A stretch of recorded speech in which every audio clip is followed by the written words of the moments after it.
আসসালামু আলাইকুম সবাইকে।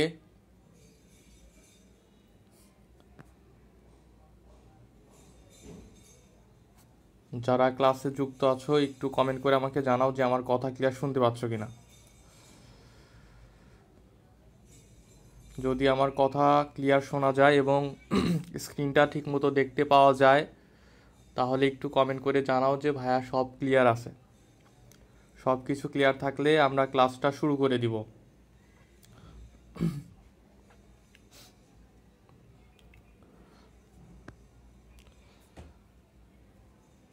সবাই একটু কনফার্ম করো যে আমার কথা ক্লিয়ার শোনা যাচ্ছে কিনা এবং স্ক্রিনটা ঠিকমতো দেখা যাচ্ছে কিনা।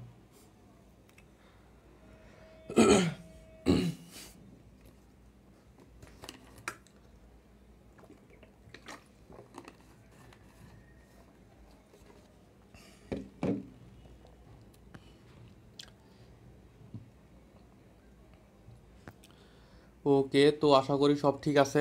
তো চলো আমরা ক্লাস শুরু করি। আজকে আমার ক্লাসটা হলো মহাকর্ষ এবং অভিকর্ষ।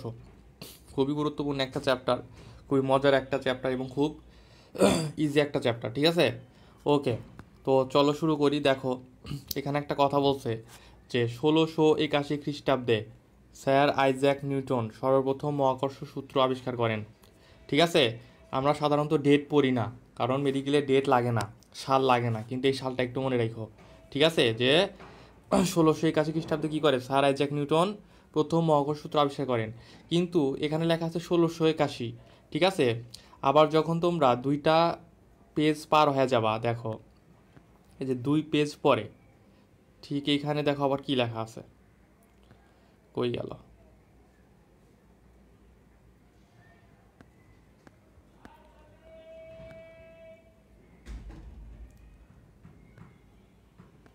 যেখানে দেখো আবার লেখা আছে যে 1618, না 1618 তো লেখার কথা না।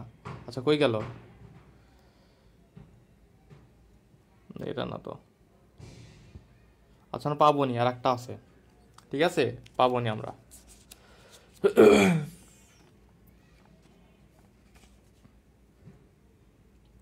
ওকে, তো যেটা বলতেছিলাম ডেটটা একটু মনে রাখো যে 1681 সালে নিউটন মহাকর্ষ সূত্র দেয়। ঠিক আছে, ওকে নিচে আসো। এখন আমরা দেখবো গ্যালিলিও সূত্র। ঠিক আছে, গ্যালিলিও সূত্র। দেখো গ্যালিলিও পরন্ত বস্তু সম্পর্কে 3টা সূত্র দিছে। কয়টা সূত্র দিছে ভাইয়া? 3টা সূত্র দিছে। ঠিক আছে, এই সূত্রগুলো লাগবে আমাদের, বর্ণনা লাগবে, প্লাস কি সূত্রের গাণিতিক প্রকাশটাও আমাদের লাগবে। তো দেখো প্রথম যে সূত্রটা আছে, ঠিক আছে, প্রথম সূত্রের কোনো গাণিতিক প্রকাশ নাই, শুধুমাত্র সংজ্ঞাটা আছে। সেটা হলো যে বায়ু শূন্যস্থানে কি বাধাহীনভাবে পরন্ত বস্তুই কি নিশ্চল অবস্থাতে যাত্রা শুরু করে সমান দ্রুততার সাথে নিচে নামে এবং কি সমান সময় সমান দূরত্ব অতিক্রম করে। ঠিক আছে, এখানে কি অর্থ হলো এটাই যে সমান সময়ে সমান দূরত্ব অতিক্রম করে। ঠিক আছে, তারপরে দেখো দ্বিতীয় সূত্র। ঠিক আছে, দ্বিতীয় সূত্রর এখানে বলছে যে বাধাহীনভাবে পরন্ত বস্তু নির্দিষ্ট সময়ে প্রাপ্ত বেগ সময়ের সমানুপাতিক, তার মানে কি ভি সমানুপাতিক টি, এ যেখানে বলছে। ঠিক আছে, তারপরে দেখো 3 নাম্বার সূত্রে কি বলছে। 3 নাম্বার সূত্রে বলছে যে বাধাহীনভাবে পরন্ত বস্তুর নির্দিষ্ট সময়ে অতিক্রান্ত দূরত্ব ওই সময়ের বর্গের সমানুপাতিক, তার মানে কি এই সমানুপাতিক টি স্কোয়ার।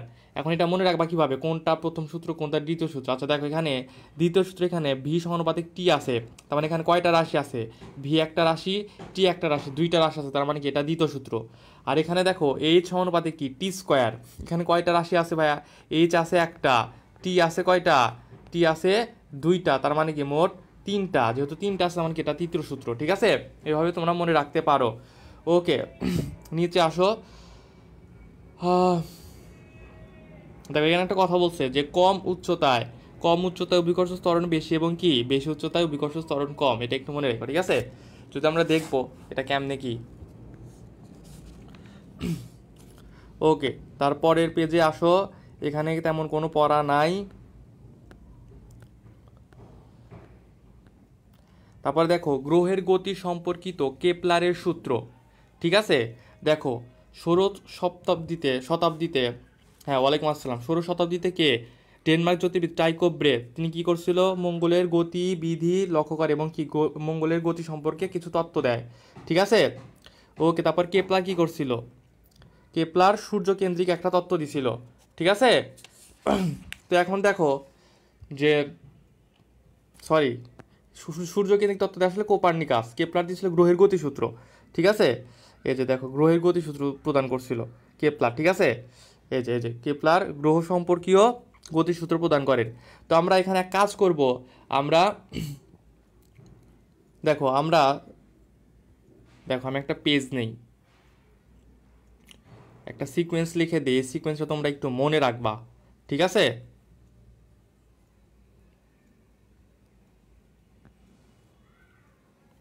দেখো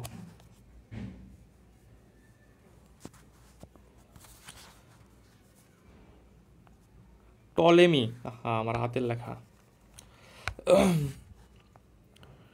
দেখো টলেমি, টলেমি কি করছিল ভাইয়া, টলেমি ভূকেন্দ্রিক তত্ত্ব দেয়, ভূকেন্দ্রিক তত্ত্ব দিয়েছিল টলেমি। তারপরে কোপার্নিকাস,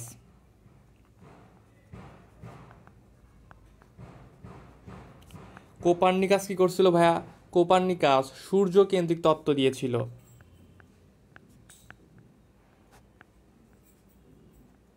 সূর্য কেন্দ্রিক তত্ত্ব। তারপর আসো টাইকো ব্রে,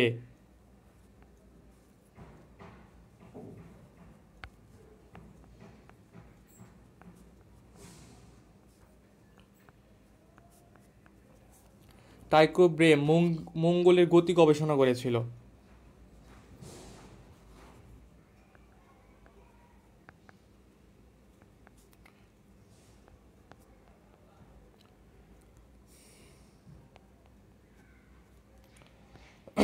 তারপর দেখো কেপলারের সূত্র,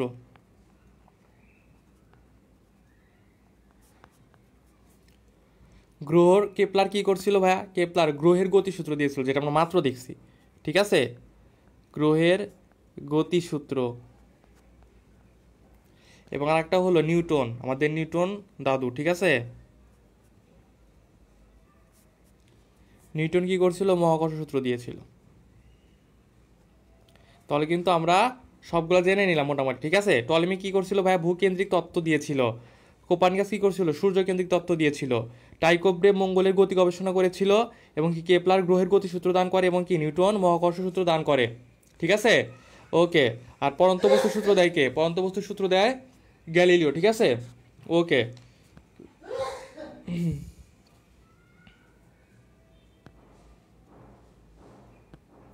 কই গেলাম, ওকে। এখন দেখো কেপলার যে গ্রহের সূত্র দিয়েছিল, ঠিক আছে, তিনটা সূত্র দিয়েছিল। একটা হলো উপবৃত্ত সূত্র, ঠিক আছে, একটা হলো ক্ষেত্রফল সূত্র, আর একটা হলো কি, আর একটা হলো ভাই সময়ের সূত্র। ঠিক আছে, তো বাংলা নামগুলো তোমরা মনে রাখতে পারো, তারপর কি তোমাদের ইংলিশ নামটা মনে রাখতে হবে। তো ইংলিশ নামটা তোমরা মনে রাখতে পারো, দেখো একটা হলো এলিপস, একটা হলো এরিয়ার, একটা হলো টাইম। দেখো এই এলিপসের ই, ঠিক আছে, আচ্ছা ক্লিক করলাম, দেখো এলিপসের ই, এরিয়ার এ, আর টির টি, তিনটা মিলে কি হয়, তিনটা মিলে হয় ইট। ইট, ইট দিয়ে তোমরা মনে রাখতে পারো। ঠিক আছে, তাহলে একটা কি উপবৃত্ত সূত্র বা ল অফ এলিপস। ঠিক আছে, তারপর কি ক্ষেত্রফল সূত্র বা ল অফ এরিয়া, সময় সূত্র বা ল অফ টাইম। ঠিক আছে, আর সূত্রগুলো একটু পারলে রিডিং দিও, কিন্তু কোনটা কিসের সূত্র সেটা কিন্তু আমাদের জানা লাগবে, মাস্ট। ওকে, তারপরে নিচে আসো। আচ্ছা এখানে তো আমি দেখাই দিলাম। দেখো এখানে একটা কথা বলছে যে প্রতিটি গ্রহের পর্যায়কাল, প্রতিটি গ্রহের পর্যায়কাল, প্রতিটি গ্রহের পর্যায়কালের বর্গ গ্রহের কক্ষপথের পরাক্ষের অর্ধেকের ঘনের সমানুপাতিক। ঠিক আছে, তার মানে এটা আলটিমেটলি কি, আলটিমেটলি আসে হলো টি স্কোয়ারই সমানুপাতিক। ঠিক আছে, পরক্ষে যদি আমরা এ ধরি তাহলে কি এ কিউব। ঠিক আছে, এটা এটা একটু মনে রাখো। ওকে, এটা কেমনে আসলো কি আসলো অত মনে কর বিস্তারিত জানা লাগবে না, কারণ তোমাকে কখনো ব্যাখ্যা করতে বলবে না। ঠিক আছে, তুমি জাস্ট এটা একটু মনে রাখো। ওকে, তারপর দেখো বলছে যে গ্রহের আবর্তনকালের ভরের উপর নির্ভর করে না। ঠিক আছে, গ্রহের আবর্তনকালের ভরের উপর নির্ভর করে না, মানে কোন একটা গ্রহের ভর যদি বেশি বা কম হয় তার আবর্তনকালের ক্ষেত্রে ওটা কি করে না, কোনো ইফেক্ট ফেলে না। তাহলে গ্রহের ভর নির্ভর করে, গ্রহের আবর্তনকাল নির্ভর করে কিসের উপরে, যে গ্রহটা সূর্য থেকে কাছে আসে নাকি নিকটে আসে। ঠিক আছে, তার মানে আমরা বলতে পারি যে গ্রহ সূর্যের যত নিকটে থাকে আবর্তনকাল তত কম হয়। গতকালকে আমরা যখন পড়তেছিলাম আমরা একটা জিনিস পড়ছিলাম না, যে ধান মাড়াই যন্ত্রে বা ধান মাড়াইয়ের ক্ষেত্রে মানে দূরে যে গরুটি থাকে, ঠিক আছে, দূরবর্তী গরুটি কি করে, বেশি পথ অতিক্রম করে। তার মানে কি সেম এখানেও কিন্তু সেম জিনিসই, সেম কি বলে যে সেম থিওরি এখানেই প্রযোজ্য, যে যেই গ্রহটা দূরে থাকবে তার কি আবর্তনকাল বেশি হবে, আর যে গ্রহটা সূর্যের কাছাকাছি থাকবে তার কি আবর্তনকাল তত কম হবে। বুঝছো কি না? ওকে, তারপরে নিচে আসো। দেখো এখানে একটা কথা বলছে যে সূর্য থেকে পৃথিবীর দূরত্ব যদি বর্তমান দূরত্বের অর্ধেক হয় তাহলে এক বছরের দিন সংখ্যা কত হতো। ঠিক আছে, এই প্রশ্নটা অ্যান্সার বের করা যায়, তোমার অ্যান্সারটা ডাইরেক্ট মুখস্থ করবা। ঠিক আছে, দেখো প্রশ্নটা কিন্তু একদম ইজি, এখানে এখানে বোঝারও কিছু নাই, জাস্ট তুমি একবার পড়লে মনে রাখতে পারবা যে সূর্য থেকে পৃথিবীর যে দূরত্ব, সেই দূরত্বটাকে আমরা কি করে ফেলছি ভাই, অর্ধেক করে ফেলছি, হাফ করে ফেলছি। ঠিক আছে, হাফ করে ফেলছি। তাহলে কি হয়েছে, এক বছর আমরা জানি এক বছর মানে কত, 365 দিন, কিন্তু হাফ যখন করে ফেলবো তখন কি আমরা জানি যে দূরত্ব কমে গেলে আবর্তনকাল কমে যায়, তার মানে কি বছরের সংখ্যা তখন কি হবে, কমে যাবে, বছরের দিনের সংখ্যা। তো তখন কত দিন হবে, 129 দিনে এক বছর হবে, মানে 129 দিনে পৃথিবী সূর্যকে একবার প্রদক্ষিণ করবে। ঠিক আছে, ওকে। এখন দেখো মহাকর্ষ, মহাকর্ষ এখানে একটা সূত্র দেওয়া আছে। ঠিক আছে, যে মহাবিশ্বের অবস্থিত দুটি বস্তু বা বস্তুকণার মধ্যে পারস্পরিক আকর্ষণ বল কি বলা হয়, মহাকর্ষ বলা হয়। আর দেখো অভিকর্ষ কথাটা কি বলছে, যে পৃথিবী এবং অন্য কোনো বস্তুর মধ্যকার আকর্ষণ বলকে অভিকর্ষ বা মাধ্যাকর্ষণ বলে। তার মানে অভিকর্ষ হলো পৃথিবীর সাথে অন্য কোনো বস্তু, পৃথিবীর সাথে চাঁদ হইতে পারে, তারা হইতে পারে, পৃথিবীর সাথে মানুষ হইতে পারে, গাছ হইতে পারে, ঠিক আছে, যে কোনো কিছু হইতে পারে, একটা কলম হইতে পারে পৃথিবীর সাথে, এমন কথা পৃথিবীর সাথে অন্য কোনো বস্তুর আকর্ষণকেই বলি মহাকর্ষ বা অভিকর্ষ বা মাধ্যাকর্ষণ বল। আর যদি যে কোনো দুইটা বল, মানে যে কোনো দুইটা বস্তু, ঠিক আছে, সেটা পৃথিবীর সাথে অন্য কোনো বস্তু হইতে পারে, প্লাস কি মনে করো যে একটা ছেলের সাথে একটা মেয়ের আকর্ষণ শক্তি হইতে পারে, বা কি একটা গাছের সাথে তোমার আকর্ষণ শক্তি হইতে পারে, একটা কলমের সাথে তোমার আকর্ষণ বল হইতে পারে, মানে যে কোনো দুইটা বস্তুর ভিতরে যে আকর্ষণ বল সেটাকে আমরা কি বলবো, মহাকর্ষ বল বলবো। ঠিক আছে, মহাকর্ষ বল বলবো, এটা কিন্তু মানে প্যাঁচ লাগানো যাবে না, স্টুডেন্টরা কিন্তু এখানে প্যাঁচ লাগায় ফেলে। ঠিক আছে, তাহলে আমরা কিন্তু বলতে পারি যে অভিকর্ষ বলও কি একটা মহাকর্ষ বল। ঠিক আছে, তার মানে অভিকর্ষ বল কি একটা মহাকর্ষ বল। ঠিক আছে, ওকে। দেখো এখানে বলছে যে সূর্যের যে উদাহরণটা দেখো, যে সূর্য চন্দ্রের মধ্যকার বল কি আকর্ষণ বল হলো মহাকর্ষ বল, অন্যদিকে পৃথিবী এবং আম গাছের মধ্যে কি আকর্ষণ বলটা হলো অভিকর্ষ বল বা মাধ্যাকর্ষণ বল। ঠিক আছে, ওকে। তারপরে নিচে আসো, দেখো নিউটনের মহাকর্ষ সূত্র। ঠিক আছে, এই যে দেখো এখানে বললাম যে আমরা এখানে পড়ছি কি 1881 সাল, আর এখানে আমার দেখো দিছে 1800, ওইখানে পড়ছি 1681 সাল, আর এখানে কত দিছে 1687 সাল। ঠিক আছে, তো আলটিমেটলি 1681টাকেই আসলে মনে করো যে কি ধরা হয়, যে কোনো কোনো জায়গায় 1681, কোনো কোনো জায়গায় 1687 আছে। ওকে, একটা কথা বলি, তুমি অপশনে কখনোই 1681 এবং 1687 দুইটা পাবা না, হয় 1687 পাবা, না হলে কি 1681 পাবা। ঠিক আছে, তো যেটা পাবা সেটাই জায়গায় দিয়ে আসবা, কিন্তু তোমাকে 1687 এবং 1681 দুইটাই কি মনে রাখতে হবে। ঠিক আছে, ওকে। এখন দেখো আর একটা জিনিস মনে রাখতে পারো, যে আপেল পতন। ঠিক আছে, আপেল পতন কথাটা মনে রাখতে পারো, যদি দেখো প্রশ্নে আপেল পতন কথাটা আছে তখন তুমি দিবে 1687, আর যদি দেখো আপেল পতন কথাটা নাই, শুধুমাত্র মহাকর্ষ সূত্র আবিষ্কারের কথা বলা হয়েছে, তখন দিবা কত, 1681। ওকে, এখন দেখো নিউটনের মহাকর্ষ সূত্র আমরা একটু দেখি কি বলছে, আমাদের দাদু কি বলছে। দেখো যে মহাবিশ্বের যে কোনো দুটি বস্তু কণার পরস্পর আকর্ষণ করে, এটা তো মহাকর্ষ সূত্রের মেইন থিম। ঠিক আছে, এখন তার সূত্রটা কি, সেটা হলো যে এই আকর্ষণ বল বস্তু দুটির ভরের গুণফলের সমানুপাতিক। তার মানে আমরা বলতে পারি কি, যে এই আকর্ষণ বলটা কি, আকর্ষণ বলটা বস্তু দুটি, তার মানে একটা বস্তুর ভর যদি m1 হয়, একটা বস্তুর ভর কি ধরবো m2। ঠিক আছে, দুইটার কি সমানুপাতিক, সেটা বলছে না, যে দুটি বস্তুর ভরের গুণফলের সমানুপাতিক, গুণফলের সমানুপাতিক, এবং এদের মধ্যবর্তী দূরত্বের বর্গের ব্যস্তানুপাতিক, মধ্যবর্তী দূরত্বের বর্গের ব্যস্তানুপাতিক। তাহলে মধ্যবর্তী দূরত্ব আমরা ধরি আর, ঠিক আছে, তাহলে আর এর বর্গের ব্যস্তানুপাতিক। ঠিক আছে, তাহলে আর এর বর্গের ব্যস্তানুপাতিক। ঠিক আছে, এবং কি বলছে, এ বল বস্তু কণাদ্বয়ের সংযোগ সরলরেখা বরাবর ক্রিয়া করে। ঠিক আছে, মানে একটা বস্তু যেখানে থাকে, একটা বস্তু যেখানে থাকে, তাহলে কি এ বরাবর ক্রিয়া করবে। ঠিক আছে, ওকে, এবং দেখো এটাই আলটিমেটলি সূত্র এখানে নিয়ে আসছে আমরা, যেটা এই যেখানে লিখছি এফ ইকুয়াল টু কি m1 m2 divided R square. শুধু একটা কি নিয়ে আসছে, জি একটা নিয়ে আসছে, যেটা কি বলা হয় মহাকর্ষ ধ্রুবক বা সার্বজনীন ধ্রুবক। যেটাকে কি বলতাছি, মহাকর্ষ ধ্রুবক। ঠিক আছে, এই মহাকর্ষ ধ্রুবকের একটা মান আছে, মানটা আমাদের মুখস্থ করা লাগবে। সেটা কত? 6.67 গুণন 10⁻11 newton metre square per KG square. ঠিক আছে, তো দেখো মানটা মনে রাখবা, আর এককটা বের করতে পারবা না। দেখো আমরা যদি একটু এককটা বের করি, দেখো তো বের করতে পারি কি না। দেখো দেখো আমরা যদি জিটা এখান থেকে বের করব, ঠিক আছে, এখান থেকে আমরা জি বের করব, তাহলে জিটা যদি এক পাশে রাখি তাহলে আর এক পাশে কি থাকবে, এফ, তারপর কি ডি স্কোয়ার ডিভাইডেড কি m1 m2। আচ্ছা, এখানে ডি স্কোয়ার দেখে আবার অবাক হইও না, ডি দিয়েও প্রকাশ করা যায় দূরত্ব, আবার কি আর দিয়েও প্রকাশ করা যায়। তাহলে এটার একক কি হবে ভাই, দেখো তো, কাজের একক কি নিউটন। ঠিক আছে, ডিস্টেন্স, ডিস্টেন্স মানে কি মিটার, মিটার স্কোয়ার, আর নিচে কি আছে দুইটা ভর, তার মানে কি কেজি, কেজি স্কোয়ার। ঠিক আছে, তাহলে আলটিমেটলি আমাদের একক কি আসবে, newton metre square KG inverse two. ঠিক আছে, এটাই কিন্তু দেখো যেখানে একক newton metre square KG inverse two. তার মাত্রাটা কি আসবে বলো তো, মাত্রা কি আসবে, মাত্রা আসবে কি, যে মাত্রাটা কি আসবে বলো তো। দেখো কাজের একক কি, এখানে এফ, কাজের একক কি আমরা জানি M L T inverse two. ঠিক আছে, M L T inverse two না কাজের একক, M L T inverse two, হ্যাঁ।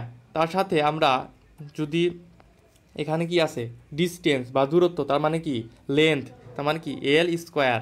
ঠিক আছে, আচ্ছা এটা অন্য কালিদায় লিখি, তা নাহলে প্যাচ লেগে যাবে। এই কী করলাম, মাত্রাটা আমরা অন্য কালিদায় বের করি, ঠিক আছে, তা না হলে প্যাচ লেগে যাবে, যদি এগুলো বের করা দরকার। কিন্তু এই সার্বজনীন ধ্রুবক বা কি মহাকর্ষ ধ্রুবকের একটা বের করতে অনেকে হিমশিম খায়, প্যাচ লাগে, জন্য এটা বের করে দিয়ে দিছি। ওকে, দেখো তাহলে আমরা কি বললাম, দেখো আবার একটু লক্ষ্য করো, যেখানে কি ছিল, এখানে ছিল এফ মানে কি বল, তার মানে কি কাজের কাজের মাত্রা কি আমরা জানি M L T inverse two. ঠিক আছে, এম, হ্যাঁ জায়গা নাই, হাতের লেখা খারাপ। ঠিক আছে, দেখো M L T inverse two. ঠিক আছে, তার সাথে কি হবে গুণন, এখানে বলছে কি ডিস্টেন্স, ডিস্টেন্স মানে কি লেন্থ, তার মানে কি ডিস্টেন্স স্কোয়ার মানে কি লেন্থ স্কোয়ার। আর নিচে কি আছে, নিচে আছে ভর, ভর মানে কি মাস, মাস তার মানে কি এম স্কোয়ার, দুইটা ভর আছে তার মানে কি এম স্কোয়ার। ঠিক আছে, তাহলে দেখো এই এম স্কোয়ার, দেখো এই এম স্কোয়ার আর যদি এই এম কাটে তাহলে কি থাকে, এম ইনভার্স অন থাকে।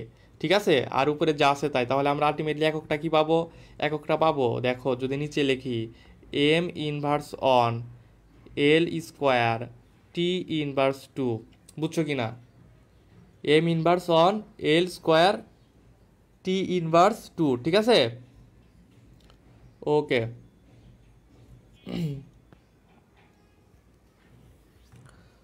ও না, এ স্কোয়ার হবে না তো, এল তো কিউব হবে। এর যে দেখো এখানে এ স্কোয়ার আর এখানে এই যে একটা এল আছে। ঠিক আছে, তাহলে কি হবে, এল কিউব হবে, এল কিউব। তাহলে আমাদের মহাকর্ষ ধ্রুবকের এককটা কি, মাত্রাটা কি বের হইলো, M inverse one L cube T inverse two. ঠিক আছে, বের করতে পারবা তো, ওকে। তো আমরা এটা পেয়ে গেলাম। ঠিক আছে, এখন দেখো নিচে আসো,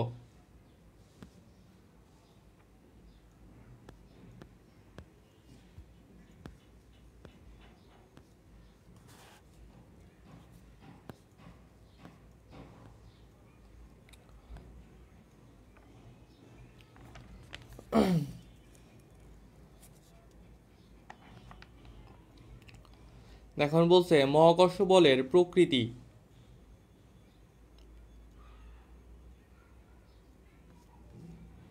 দেখো মহাকর্ষ বলের প্রকৃতি, এখানে কয়েকটা কথা বলছে, কথাগুলো আমাদের জানা লাগবে। যদিও আমরা এই কথাগুলো আমাদের সূত্রের মাধ্যমে জানি, সেটা হলো মহাকর্ষ বল দুটি বস্তুর মধ্যকার পারস্পরিক আকর্ষণ বল। ঠিক আছে, আকর্ষণ বল, আকর্ষণ বল। তারপর কি বলছে দেখো, যে মহাকর্ষ বল বস্তু দুটির সংযোগ সরল রেখা বরাবর ক্রিয়া করে।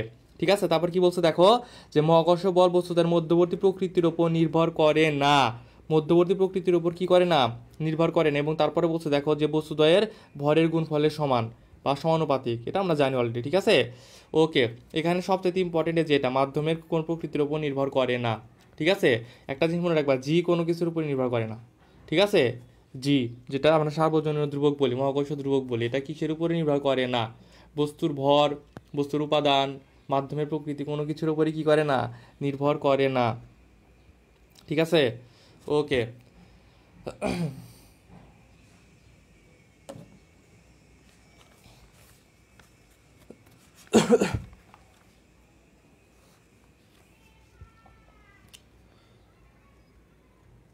ওকে, এখানে দেখো যে ওজন ইকাল টু বলছে, ডাব্লিউ ইকাল টু কি এমজি, আমরা জানি এটা, আমরা ম্যাথটা তো করে আসছে। ঠিক আছে, এখন কি ওজন একটা সংজ্ঞা বলছে, দেখো যে কোনো একটি বস্তু যে পরিমাণ বল দ্বারা পৃথিবীর কেন্দ্রের দিকে আকর্ষিত তাকে কি বলা হয়? ওজন বলা হয়। ঠিক আছে, ওকে। এবং মনে রাখবা বস্তুর ওজন কিন্তু তার মৌলিক বৈশিষ্ট্য নয়। কেন মৌলিক বৈশিষ্ট্য নয়? কারণ কি ভাই, ওজন কিন্তু ফিক্সড না। ঠিক আছে, যদি অভিকর্ষ ত্বরণের মান বা জি এর মান চেঞ্জ হয় তাহলে কি হয়? ওজনের মানও চেঞ্জ হয়। যেমন পৃথিবীতে তোমার ওজন একরকম, কিন্তু পৃথিবীতে চাঁদে তোমার ওজন কি হবে? অন্য রকম হবে। ঠিক আছে, এজন্য ওজনকে কি বলা হয় না? মৌলিক বৈশিষ্ট্য বলা হয় না। ওকে, তারপর দেখো সূর্যের ভর নির্ণয়। ঠিক আছে, সূর্যের ভর নির্ণয়,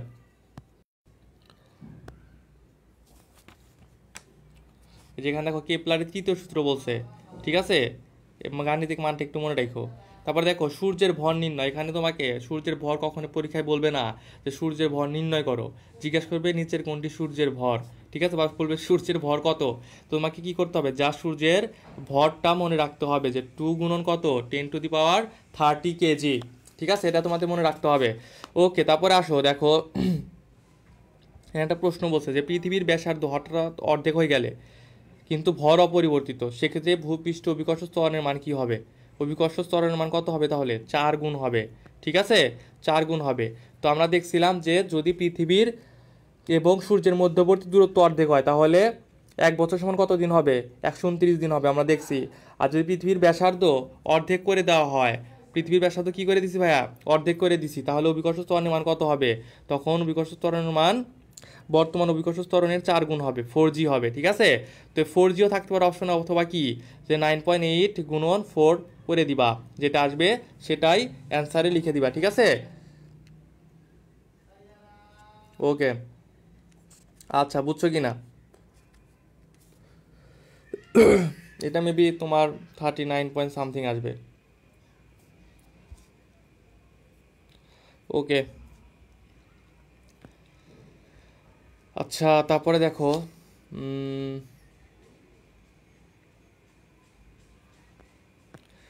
ওকে, তারপরে দেখো যে মহাকর্ষীয় ভর, জড়তা ভর। ঠিক আছে, এখন আমরা কি দেখবো ভাইয়া? জড়তা ভর। ঠিক আছে, জড়তা ভর আসলে কি? জড়তা ভর বলতে আমরা এম কে বুঝি। ঠিক আছে, এম কে কি বলা হয়? জড়তা ভর বলে, মানে ভর, বস্তুর ভরই হলো কি? জড়তা ভর। ঠিক আছে, জড়তা ভরের কাজ কি? এর কাজ হলো ত্বরণকে বাধা দেওয়া। ঠিক আছে, ওকে, এটা একটু মনে রাখো। ঠিক আছে, কারণ কি? জড়তা ভর কি করবে? ত্বরণের ব্যস্তানুপাতিক, তার মানে ভর যত বেশি হবে ত্বরণ তত কি হবে? কম হবে। ঠিক আছে, তারপরে দেখো মহাকর্ষীয় ভর। ঠিক আছে, এখন দেখো মহাকর্ষীয় ভরটা যদি আমরা একটু পড়ি, এখানে বলছে যে বস্তুর ওপর মহাকর্ষীয় বল বা টান বস্তুর ভরের সমানুপাতিক। ঠিক আছে, মহাকর্ষীয় বল বস্তুর ভরের সমানুপাতিক, এটা আমরা প্রথম থেকে দেখে আসতেছি যে কি এই এম ওয়ান এম টু কি বলের সমানুপাতিক, এফ সমানুপাতিক কি এম ওয়ান এম টু। ঠিক আছে, তার মানে কি বস্তুর ভর কি মহাকর্ষ বলের সমানুপাতিক।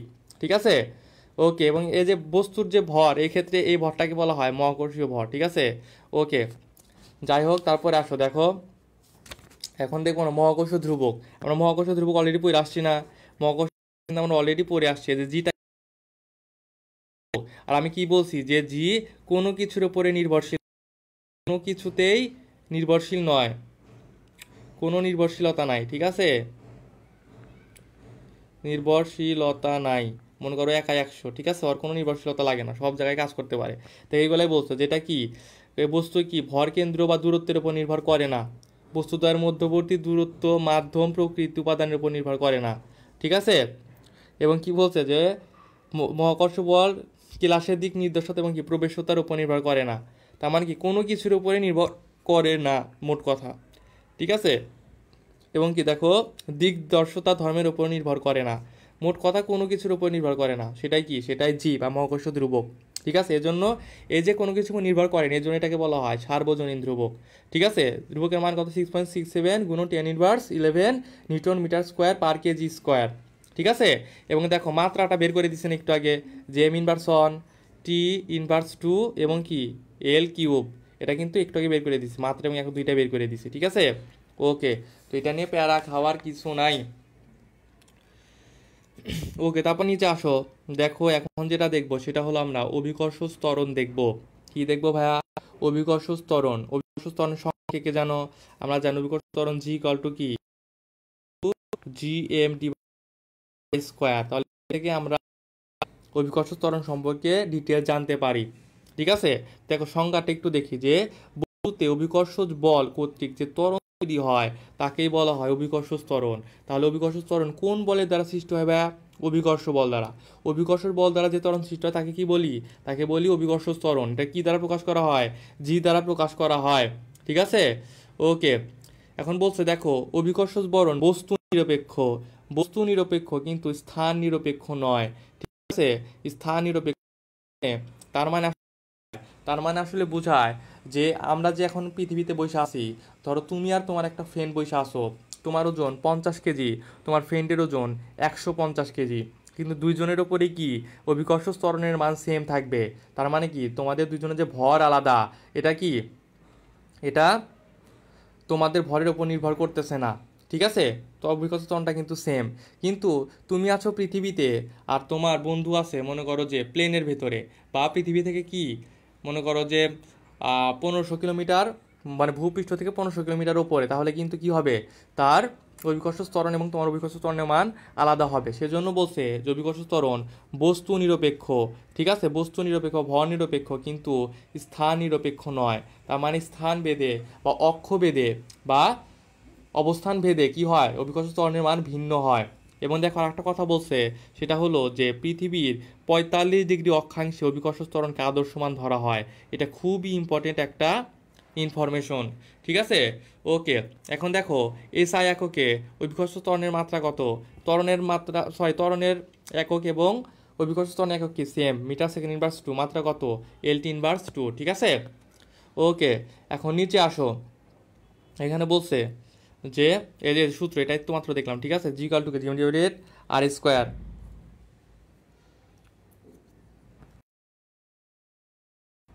তো আমরা বলতে পারি না যে জি এর মান পৃথিবীর কেন্দ্র হতে ওই স্থানের দূরত্বের বর্গের ব্যস্তানুপাতিক। এই যে জি সমানুপাতিক 1 আর স্কোয়ার দেখলাম আমরা এই যেখানে। ঠিক আছে, তাহলে আমরা কি বলতে পারি যে দূরত্বের বর্গের ব্যস্তানুপাতিক, দূরত্বের বর্গের ব্যস্তানুপাতিক। ঠিক আছে, ওকে, দেখো এখানে বলছে ভূপৃষ্ঠের কোন একটি স্থানে জি এর মান নির্দিষ্ট কিন্তু স্থান ভেদের পরিবর্তন ঘটে। ঠিক আছে, এটা তো আমরা আগে পড়ছি। ওকে, জি এর মান কত ধরা হয়? 9.8465 মিটার সেকেন্ড ইনভার্স 2। পুরাটুকু মান মনে রাখো, আমরা কিন্তু শুধু 9.8 জানি। ঠিক আছে, কিন্তু তোমরা পুরাটুকু একটু মনে রাখো, 9.8465, ঠিক আছে, মিটার সেকেন্ড ইনভার্স 2। ওকে, তারপর দেখো বলছে বস্তুর ওজন, কোন বস্তুকে, এই বস্তুর ওজন আমরা 100 বার পড়ছি। ঠিক আছে, ওকে, এখন দেখো যে পৃথিবীর গড় ঘনত্ব। ঠিক আছে, পৃথিবীর গড় ঘনত্ব এখানে লাগবে না, আমরা একটু পরে দেখবো, ঘনত্ব আমরা দেখবো একটু পরে, আসে সমস্যা নাই। ওকে, দেখো এখানে দুইটা ম্যাথ দিছে। ঠিক আছে, কাজটা দেখো, এই কাজ থেকেও প্রশ্ন আসতে পারে। ঠিক আছে, যেমন দেখো সুন্দর করে বলছে, একজন লোক মোটর গাড়িতে বসে আছে, তার ভর 70 কেজি, মোটর গাড়িটি 4 মিটার সেকেন্ড ইনভার্স 2 ত্বরণ সহ চলছে, লোকটির উপর অভিকর্ষ বল কত? ঠিক আছে, অভিকর্ষ বল কত হবে? দেখো এই যে আলটিমেট এখানে জাস্ট বের করছে। ঠিক আছে, একদমই যে এক লাইনের ম্যাথ। তারপরে এটাও কি লিফটের একটা ম্যাথ আছে, এটাও কি এক লাইনের ম্যাথ। ঠিক আছে, একটা ওজন বের করতে বলছে আর একটা কি বের করতে বলছে? অভিকর্ষ বল। ঠিক আছে, তোমরা একটু দেখে নাও, দেখো এক লাইনের ম্যাথ, এখানে তোমরা নিজেরাই বুঝবা।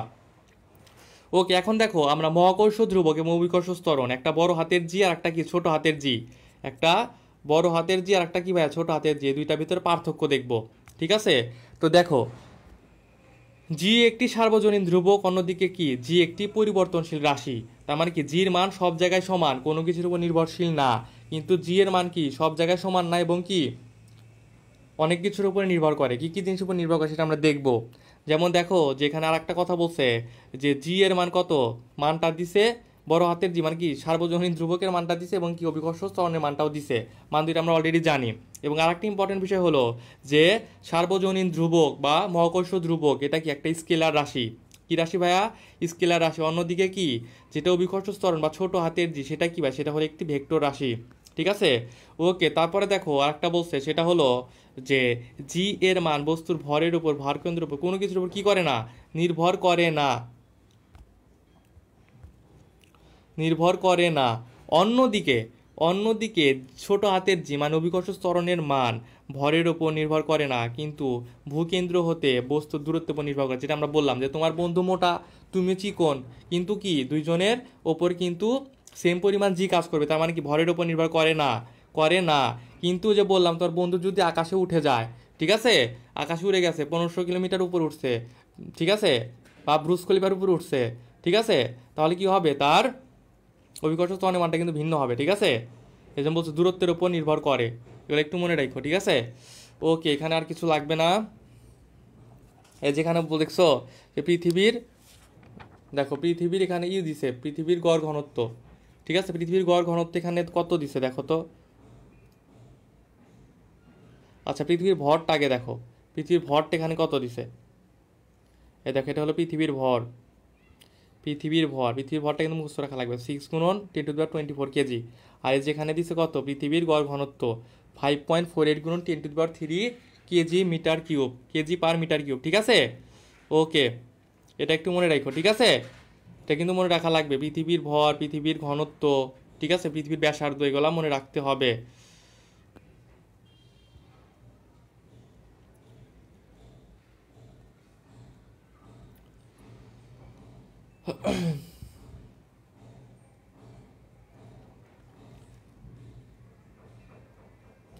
দেখেন একটা কথা বলছে যে পৃথিবী পৃষ্ঠে জি এর মান বেশি হয়, এবং পৃথিবী পৃষ্ঠে জি এর মান সবচাইতে বেশি।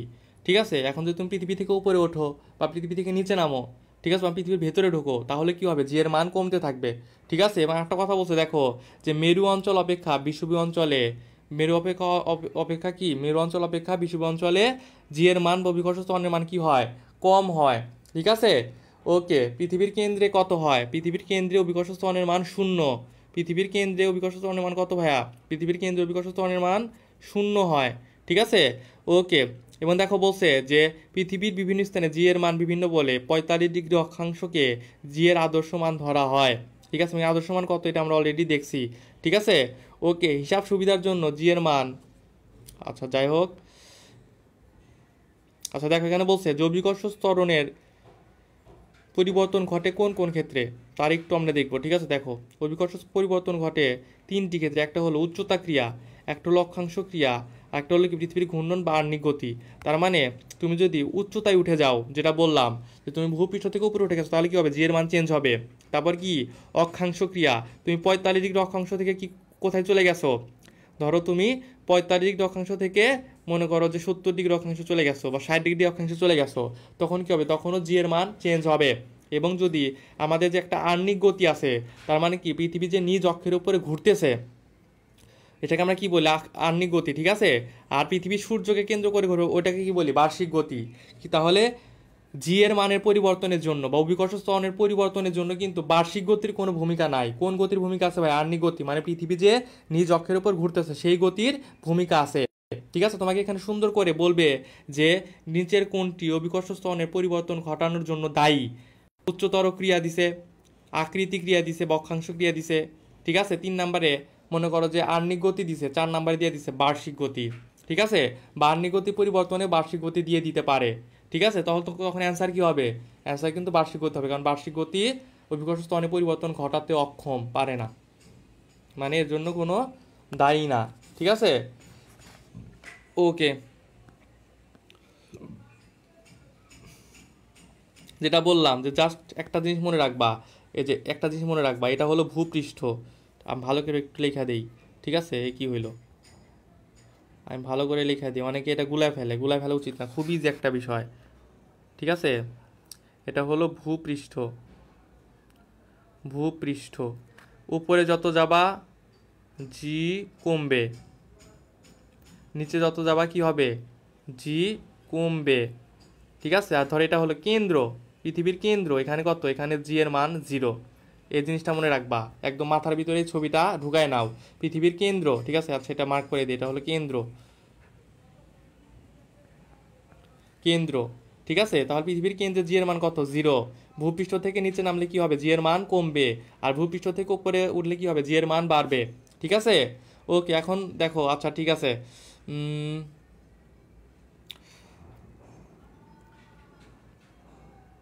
আচ্ছা, তো এখানে বলছে যে পাহাড়ের ওপরে অভিকর্ষ ত্বরণের মান পৃথিবীর ভূপৃষ্ঠ থেকে কি অভিকর্ষ ত্বরণের মান অপেক্ষা কম। এটা তো আমরা এই যে মাত্রই দেখলাম, ঠিক আছে, যে আমরা ভূপৃষ্ঠ থেকে যত উপরে যাব তাহলে কি হবে? জি এর মান কমবে। তাহলে পাহাড়টা কোথায়? যদি এখানে একটা পাহাড় কল্পনা করে, পাহাড়টা তো ভূপৃষ্ঠ থেকে উপরে, তাই না?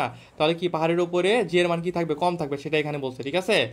ওকে, দেখো আবার কি বলছে, যে এই উচ্চতার অভিকর্ষ ত্বরণ ভূকেন্দ্র থেকে দূরত্বের বর্গের ব্যস্তানুপাতিক, ঠিক আছে।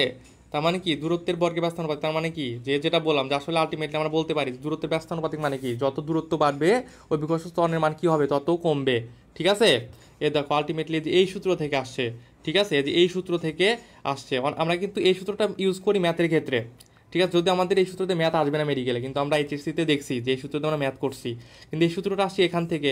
এখানে আলটিমেটলি কি দূরত্ব বলতে 1+h/r² বোঝাইছে, ঠিক আছে। তাহলে এটা যদি দূরত্ব হয় তাহলে দূরত্বের কি এই যে GH বা উচ্চতা, ঠিক আছে। তাহলে আমরা এখানে যদি একটু লিখি, দেখো GH আমরা কি পাচ্ছি? আমরা এই সম্পূর্ণটাকে যদি উচ্চতা ধরি বা এইচ ধরে নেই উচ্চতা হিসাবে, তাহলে কি হবে এখানে? h²। তো আমরা বলতে পারি না যে দূরত্বের বর্গের কি ব্যস্তানুপাতিক, ঠিক আছে। দূরত্বের বর্গের কি ভাইয়া?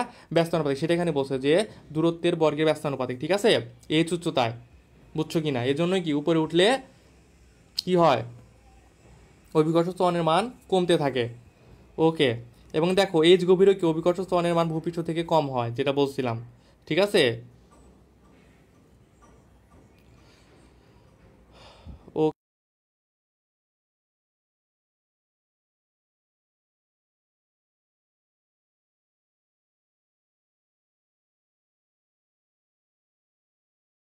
বা জি এর মান কমবে। তারপর কি পৃথিবীর অভ্যন্তরে গেলেও কি হবে? জি এর মান কমবে। আর দেখো কি বলছে, যে পৃথিবীর কেন্দ্রে কোনো আকর্ষণ নেই। তার মানে কি পৃথিবীর কেন্দ্রে জি এর মান কত? 0। এটা আমরা অলরেডি দেখছি, ঠিক আছে। তারপর কি, যেহেতু জি এ অভিকর্ষ ত্বরণ,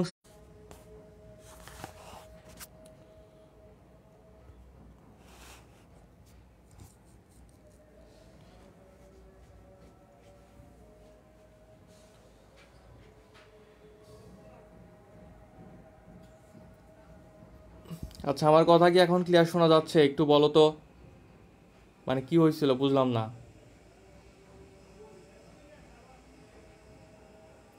একটু কমেন্ট করো যে সব কিছু ক্লিয়ার আছে কিনা, একটু দ্রুত কমেন্ট করো, ঠিক আছে। ওকে, আচ্ছা দেখো যেটা বলতেছিলাম, যে এখানে একটা ম্যাথ আছে, সুন্দর করে ম্যাথটা একটু দেখো, যে পৃথিবীর পৃষ্ঠ হতে এইচ উচ্চতায়, পৃথিবী পৃষ্ঠ হতে ডি গভীরতা অভিকর্ষ ত্বরণের মান সমান, ঠিক আছে। মানে বিষয়টি এরকম বুঝাইছে যে এটা হলো ভূপৃষ্ঠ, ঠিক আছে, ভূপৃষ্ঠ, ভূপৃষ্ঠ, এখানেও জি এর মান যা, এখানেও জি এর মান তাই, ঠিক আছে, সমান। এবং বলছে ডি এর সাপেক্ষে এইচ এর মান কত? ডি এর সাপেক্ষে এইচ এর মান কত? এটা হুবহু মুখস্থ রাখবা, তোমার এত থিওরিক্যালি মনে রাখার কিছু নাই। তুমি জাস্ট মনে রাখবা H=D/2। কি ভাইয়া? H=D/2। এটা কিন্তু অনেকটা পেঁচায় দিতে পারে। কীভাবে পেঁচা দিতে পারে? এখানে বলছে যে ডি এর সাপেক্ষে এইচ এর মান কত, তোমাকে বলতে পারে এইচ এর সাপেক্ষে ডি এর মান কত, তখন কি হবে? তখন D=2 হবে কি 2H, ঠিক আছে। তো তুমি D=2H অথবা কি H=D2 মনে রাখবা, যেটা সাপেক্ষে বলবে সেটাকে শুধু বাম পাশে রাখবা, তাই হয়ে যাবে, ঠিক আছে। ওকে, তারপরে দেখো এখানে একটা ম্যাথ বলছে 2 নাম্বার, যে পৃথিবীকে 6400 কিলোমিটার ব্যাসার্ধে একটি গোলক ধরলে ভূপৃষ্ঠ হতে কত উচ্চতায় অভিকর্ষ ত্বরণের মান, ভূপৃষ্ঠের অভিকর্ষ ত্বরণের মান কত হবে? 1/64 হবে, ঠিক আছে। এই টাইপের প্রশ্নগুলা খুব ইজিলি করা যায়, এত কঠিনভাবে করার কিছু নাই। কিভাবে করবো আমি দেখাই দেই।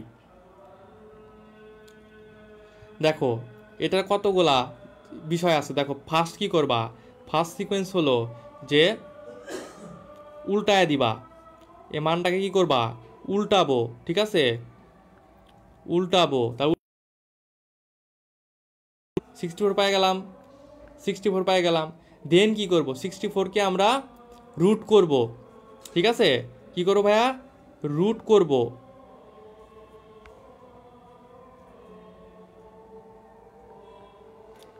রুট করব, রুট করলে কি পাবো আমরা ভাইয়া? রুট করলে দেখো 64কে যদি রুট করি তাহলে আমরা পাবো 8 পাই গেলাম, ঠিক আছে। এখন কি করব ভাই? এখন -1 করব, -1 করব, ঠিক আছে। -1 করলে কত পাবো ভাই আমরা? 8 মাইনাস 1 ইকুয়াল টু কত, ইকুয়াল টু 7 পাবো। ঠিক আছে, তাহলে আমরা কি করব, এই 7-এর সাথে আর গুণ করে দিব, 7 গুণন আর, ঠিক আছে, ইকুয়াল টু কত হবে 7 আর। ঠিক আছে, দেখো এখন অ্যান্সার কত আছে, অ্যান্সার দেখো আছে এই যে 7 আর, এই যে 7 আর। ঠিক আছে, এই যে 7 আর। এখন তোমার প্রশ্ন উত্তরে 7 আরও থাকতে পারে, অথবা কি তোমার যদি এভাবে থাকে এভাবে বের করতে পারো, তুমি শুধু কি করবা, সাথে সাথে পৃথিবীর ব্যাসার্ধটা গুণ করে দিবা। আটটা পৃথিবীর ব্যাসার্ধ কত, 6.4 গুণ 10⁻6। ঠিক আছে, গুণ করে দিলে কি পাবো, তুমি অ্যান্সার পাবা। তাহলে এটার প্রশ্ন করলে কি করবা? প্রথমে তুমি ভগ্নাংশটাকে উল্টায় দিবা, তারপর কি করবা, রুট করবা, রুট করে যেটা পাবা সেটা থেকে কি করবা 1 মাইনাস করবা, তারপরে যেটা অ্যান্সার দাঁড়াবে সেটার সাথে কি করবা, পৃথিবীর ব্যাসার্ধটাকে গুণ করে দিবা, অ্যান্সার পেয়ে যাবা। ঠিক আছে, বুঝছো কি না? এত হিজিবিজিভাবে করার কোনো দরকার নাই। ওকে, একটু ওয়েট করি।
শিট,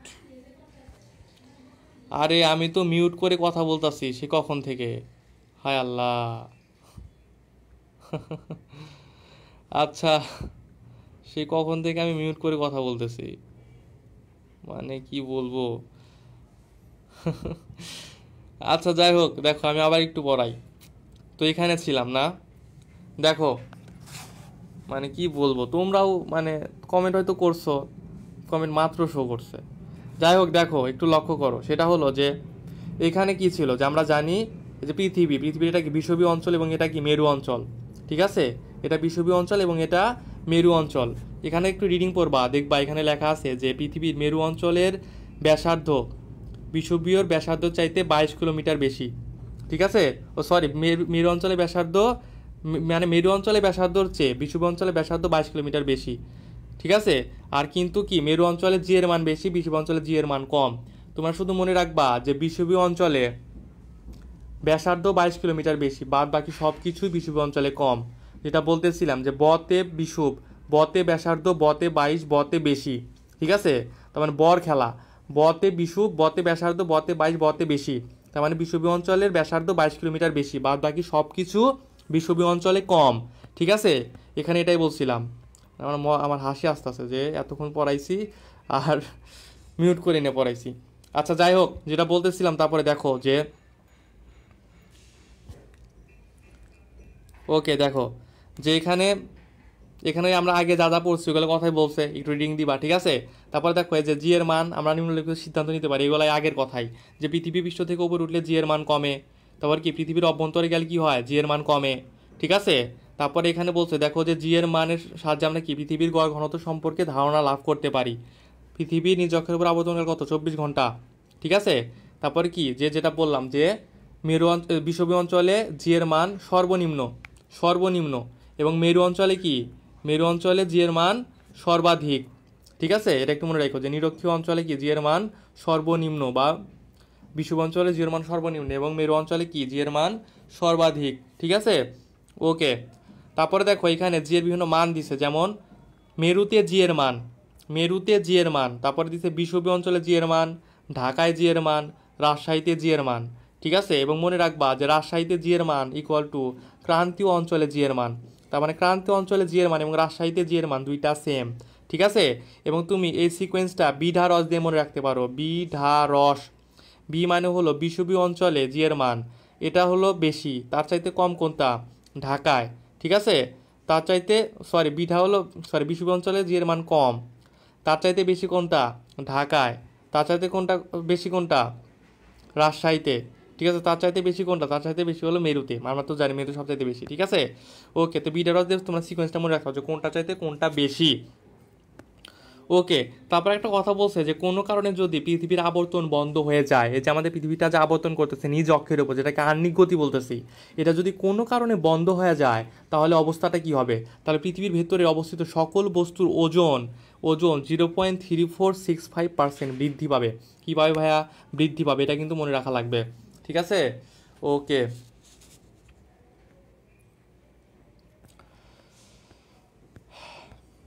তারপর এখানে আসো, যেটা বলতেছিলাম যে পৃথিবীর বাইরে অভিকর্ষ ত্বরণ পৃথিবীর কেন্দ্র হতে দূরত্বের বর্গের ব্যস্তানুপাতিক, এটা আমরা জানি, জি সমানুপাতিক কি জি ডিভাইডেড আর স্কয়ার, এখান থেকে আমরা জানছি এটা। কিন্তু দেখো তারপরের লাইনে একটা কথা বলছে, সেটা হলো যে অভিকর্ষ ত্বরণ পৃথিবী আর পৃথিবীর ভেতরের কেন্দ্র থেকে দূরত্বের সমানুপাতিক। ঠিক আছে, পোলাপান কি করে, যে যে দেখছে অভিকর্ষ ত্বরণ এবং দূরত্ব কথাটা আছে, এই কথাটা যখন প্রশ্নে দেখে সাথে সাথে কি করে, দাগায় দেয় যে বর্গের ব্যস্তানুপাতিক। কিন্তু এই কথাটুকু আর পরেও না, বুঝেও না। ঠিক আছে, কিন্তু এখানে কী বলছে তোমাকে বুঝতে হবে, এখানে বলছে দেখো অভিকর্ষ ত্বরণ পৃথিবী আর পৃথিবীর ভেতরে কেন্দ্র থেকে দূরত্বের সমানুপাতিক। এই কথা কেন বললো ভাইয়া, দেখো কারণ আমরা জানি যে এটা যদি পৃথিবীর ভূপৃষ্ঠ হয়, ভূপৃষ্ঠ হয়, তাহলে ভূপৃষ্ঠ থেকে আমরা যত উপরে যাব তত জি এর মান কমবে। তার মানে কি, ভূপৃষ্ঠ থেকে ভূপৃষ্ঠ থেকে জি এর মান কি, এইচ এর ব্যস্তানুপাতিক, বা দূরত্বের দূরত্বের কি, বর্গের ব্যস্তানুপাতিক। ঠিক আছে, এটা হলো ভূপৃষ্ঠ থেকে। কিন্তু যদি বলে কেন্দ্র থেকে, আচ্ছা দেখো তো একটু, কেন্দ্র থেকে আমরা কি জানি, আমরা জানি কেন্দ্রতে জি এর মান কত, জি এর মান নাই, জিরো। কেন্দ্রতে জি এর মান জিরো।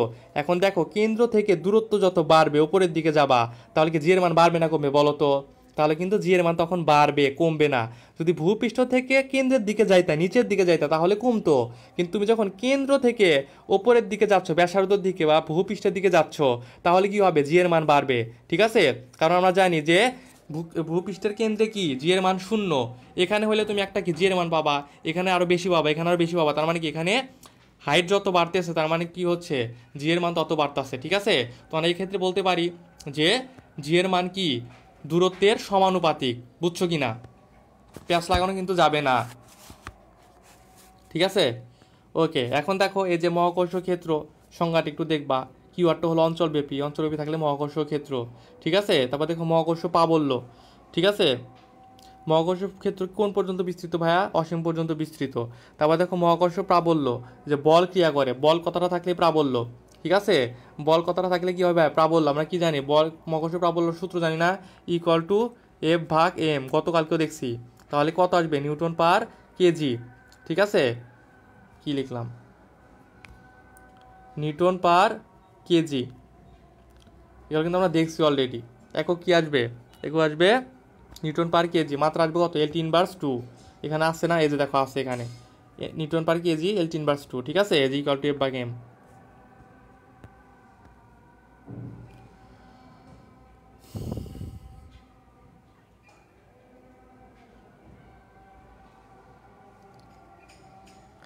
দেখো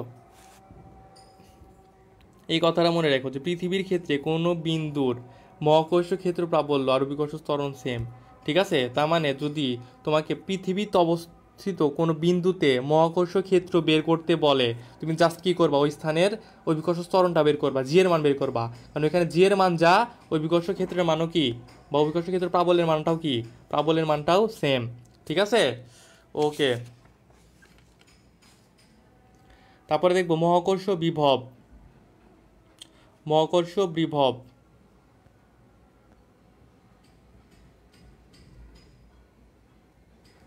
আবার এই যে দেখো সুষম গোলাকার খোলকের ভেতরে প্রাবল্য শূন্য, নিরেট বস্তুর গোলাকার ক্ষেত্রে সমস্ত বণিজের কেন্দ্রে অবস্থান করে বাইরের দিকে প্রাবল্য নির্ণয় করা হয়। ঠিক আছে, গোলকের বাইরে, এগুলা কি, এগুলো আমরা কিন্তু স্থির স্থির তরিতে পড়ছি, ডিটেলসে পড়ছি। ঠিক আছে, তো এটা তোমরা এখান থেকে না পড়ি, স্থির তরিত থেকে পড়লে আরো কি হবে, আরো বেটার বুঝতে পারবা। এখানে আমি এখানে বুঝাবো কি, যা থাক না বোঝাই, কারণ যারা স্থির তরিত ক্লাস করো নাই তারা একটু প্যারা খাও। স্থির তরিতে খুব সুন্দর করে বুঝাই দিছি যে বিভব কোন জায়গা থেকে পরিমাপ করতে হয়, প্রাবল্য কোন জায়গা থেকে পরিমাপ করতে হয়। ঠিক আছে, ওকে। তারপর দেখো মহাকর্ষ বিভব।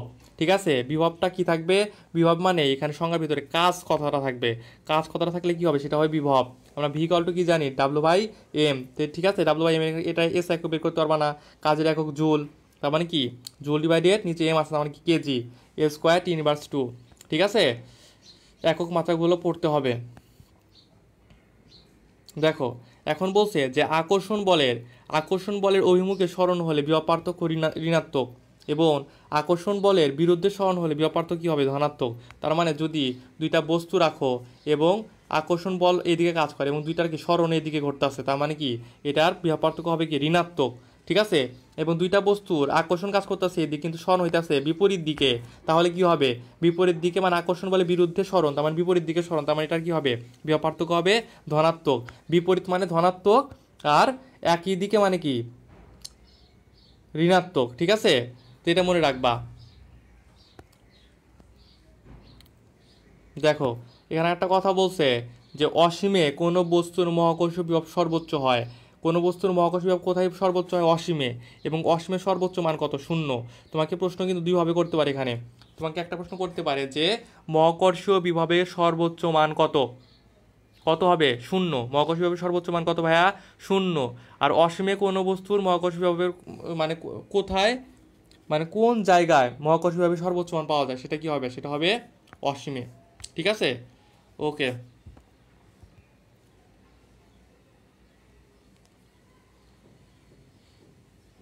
এই যে এগুলো আমরা কি, এগুলো আমরা সব স্থির তরিতে পড়ছি, ডিটেলসে পড়ছি। ঠিক আছে, এবং কি ম্যাথও করছি আমরা। ওকে, আর কি লাগবে এখানে, আর কিছু লাগবে না। এই দেখো এখানে আমরা মাত্র যেটা পড়লাম ওইটাই বলছে, দেখো মহাকর্ষ সর্বদা আকর্ষণধর্মী বলে মহাকর্ষ বিভব সর্বদা কি ঋণাত্মক। আমরা জানি মহাকর্ষ বল মানে কি, দুইটা বস্তুর ভেতরে আকর্ষণ বল, এবং এই বলটা কি বরাবর কাজ করে, আকর্ষণ বল বল বরাবর কাজ করে, ঠিক আছে, মানে সংযোগ সরলরেখা বরাবর কাজ করে। তার মানে কি, যেদিকে আকর্ষণ সেই দিকেই কি হয়, সরণটা ঘটতে চায়, এজন্য এটাকে বলা হয় ঋণাত্মক। এজন্য মহাকর্ষ বিভবটা কি ভাইয়া, ঋণাত্মক। ঠিক আছে, ঠিক সেম, কিন্তু সেমভাবে দেখো তড়িৎ এবং চৌম্বক বল আকর্ষণ বিকর্ষণ দুইভাবে হইতে পারে। ঠিক আছে, দেখো তোমরা চৌম্বক নিয়ে খেলা করছো না, চৌম্বক কখনো কখনো কি করে, একটা আরেকটাকে আকর্ষণ করে নেয়, এবং কখনো কখনো কি করে, একটা আরেকটাকে দূরে ঠেলে দেয়, কাছে নিলে ওইটা কি হয়, পালায়া যায়। তার মানে কি আকর্ষণ আছে বিকর্ষণ আছে। এজন্য কি তড়িৎ এবং চৌম্বক বলের ক্ষেত্রে কি ধনাত্মক এবং ঋণাত্মক দুই ধরনের বিভব পাওয়া যায়। ঠিক আছে, দুই ধরনের বিভবই পাওয়া যায়, এটা একটু মনে রাখো। মোট কথা আকর্ষণ বল থাকলেই ঋণাত্মক, আর বিকর্ষণ বল থাকলেই ধনাত্মক। আকর্ষণ বিকর্ষণ মানে আছে মানে কি, ধনাত্মক ঋণাত্মক দুইটা আছে। ঠিক আছে,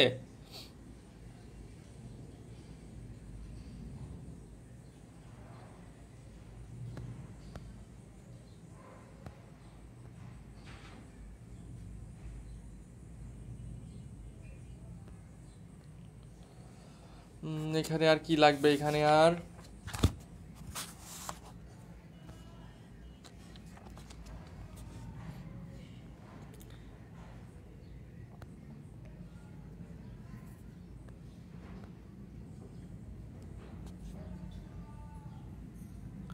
দেখো আমরা অভিকর্ষ কেন্দ্র দেখব। ঠিক আছে, অভিকর্ষ কেন্দ্র দেখব। ওকে, এখন দেখো একটা কথা বলছে যে কোনো বস্তুতে যেভাবে রাখা হোক না কেন, তার ওজন একটি নির্দিষ্ট বিন্দুর মধ্য দিয়ে বস্তুর উপর সর্বদা ক্রিয়া করে। ওই বিন্দুকে বলা হয় অভিকর্ষ কেন্দ্র বা ভার কেন্দ্র। ঠিক আছে, অভিকর্ষ কেন্দ্র বা ভার কেন্দ্র বলা হয়। তোমরা অনেকেই ভিডিও দেখবা ফেসবুকে বা ইউটিউবে, দেখবা একটা লোক কি একটা লোক ট্রাই করতেছে যে একটা জিনিসের উপর একটা জিনিস সাজাইতেছে। ঠিক আছে, দেখবে একটা ছোট্ট একটা বোতলের উপরে, একটা বোতল, ছোট্ট একটা বোতল, এই বোতলের উপরে খুব বড় একটা, মনে করো যে সোফা সেট রেখা দিছে, বা বড় একটা চেয়ার রেখা দিছে। ঠিক আছে, একটা বোতলের ওপরে কীভাবে রেখা দিছে, এবং দেখবা যে চেয়ারটাও কিন্তু সোজা হবে নাই। ঠিক আছে, চেয়ারটা শুধু একটা পায়ের উপরে দাঁড়ায় আছে, বাঁকা হয়ে দাঁড়ায় আছে। ঠিক আছে, এটা কীভাবে সম্ভব, বা একটার উপর একটা জিনিস বিভিন্নভাবে দাঁড় করে রাখে, এটা কীভাবে সম্ভব? কারণ ওই যে আমরা বললাম যে প্রত্যেকটা বস্তুরই কি ওজন একটা মাত্র বিন্দুতে ক্রিয়া করে। ঠিক আছে, ওই একটা মাত্র যে বিন্দুতে ক্রিয়া করে, বিন্দুটাকে কি বলা হয়, অভিকর্ষ কেন্দ্র। তো যারা এই কাজটা করে, যে ওই একটা বস্তুর উপর একটা বস্তু সাজাইতেছে, বোতলের উপরে চেয়ার সাজাইতেছে, ঠিক আছে, ওরা কি করে, ওই অভিকর্ষ কেন্দ্রটাকে খুঁজে খুঁজে বের করা ট্রাই করে, বিভিন্নভাবে রাখে, দেখে কোন জায়গায় অভিকর্ষ কেন্দ্রটা আছে। রাখতে রাখতে যখন অভিকর্ষ কেন্দ্রটা, একটার অভিকর্ষ কেন্দ্রের উপর কি আরেকটা অভিকর্ষ কেন্দ্র একদম পারফেক্টলি বসে যায়, তখনই কি ওই জিনিসটা ওই জায়গায় স্থায়ীভাবে দাঁড়া থাকতে পারে। বুঝছো কিনা? ওকে, তো আমাদের জানতে হবে যে কোন বস্তুর ক্ষেত্রে কোথায় অভিকর্ষীয় কেন্দ্র অবস্থান করে। যেমন এখানে বলছে যে সুষম দণ্ডের ক্ষেত্রে অভিকর্ষ কেন্দ্র থাকে মধ্যবিন্দুতে, বৃত্ত বা আংটির ক্ষেত্রে কোথায় থাকে, জ্যামিতিক কেন্দ্রতে। ঠিক আছে, তারপরে কি সামান্তরিক ক্ষেত্রে কোথায় থাকে, সামান্তরিক ক্ষেত্র হইলে থাকবে কর্ণের মধ্যবিন্দুতে। ঠিক আছে, এবং বেলন আকৃতি হলে কোথায় থাকবে, অক্ষের মধ্যবিন্দুতে। এগুলো লাগবে, প্রত্যেকটাই লাগবে। এবং দেখো ক্ষেত্র বিশেষে বস্তুর ভার কেন্দ্র বস্তুর উপাদানের বাইরেও থাকতে পারে। ওকে,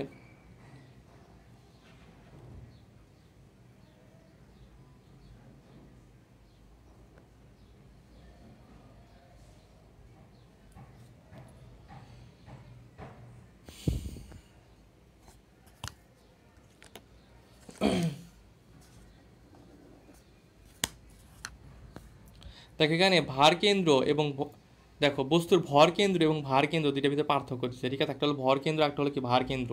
তুমি মনে রাখবা ভর কেন্দ্র মানে হলো ফিক্সড। কি ভাইয়া, ফিক্সড। ঠিক আছে, দেখো এখানে ফিক্সড, এই যে দেখো এখানে কি একটি নির্দিষ্ট বিন্দুতে অবস্থান করে, একই বিন্দুতে হয়। ঠিক আছে, রিডিং দিবা, দেখবা যে ভর কেন্দ্র ফিক্সড, কিন্তু ভার কেন্দ্র কি না, ফিক্সড না। ঠিক আছে, ওকে, এখন আমরা পড়বো মুক্তিবেগ। কী বলবো ভাইয়া, মুক্তিবেগ। ঠিক আছে, মুক্তিবেগ কাকে বলে, ন্যূনতম যে বেগে নিক্ষেপ করলে কোনো বস্তু অভিকর্ষ সীমা ছাড়িয়ে যায় তাকে কি বলা হয়, মুক্তিবেগ বলে। তার মানে তুমি একটা বস্তুকে পৃথিবী থেকে বাইরে নিক্ষেপ করবা, তার মানে কি, আমরা জানি পৃথিবীতে কি আছে, অভিকর্ষ বল আছে। তো এমন জোরে ঢিল মারতে হবে যাতে কি হয়, সে অভিকর্ষ বল ভেদ করে চলে যায়। তাহলে কি হবে, তাহলেই ওই বস্তুটা পৃথিবীতে ফিরে আসবে না, পৃথিবীর বাইরে চলে যাবে। তো ওই যে অভিকর্ষজ বেগটা যে ভেদ করতে হবে, এই বেগটা মানে অভিকর্ষজ বলটাকে যে ভেদ করতে হবে বা কাটা যাইতে হবে, এটা কাটানোর জন্য একটা ন্যূনতম বেগের প্রয়োজন, যে তুমি কত বেগে সেই বস্তুটা নিক্ষেপ করবা, সেই বেগটাকে বলা হয় কি মুক্তিবেগ। তো পৃথিবীর ক্ষেত্রে সেই মুক্তিবেগটা কত? দেখো পৃথিবীর ক্ষেত্রে সেই মুক্তিবেগটা হলো 11.2 কিলোমিটার পার সেকেন্ড অথবা 7 মাইল পার সেকেন্ড, ঠিক আছে? 11.2 কিলোমিটার পার সেকেন্ড অথবা কত 7 মাইল পার সেকেন্ড, ঠিক আছে? ওকে,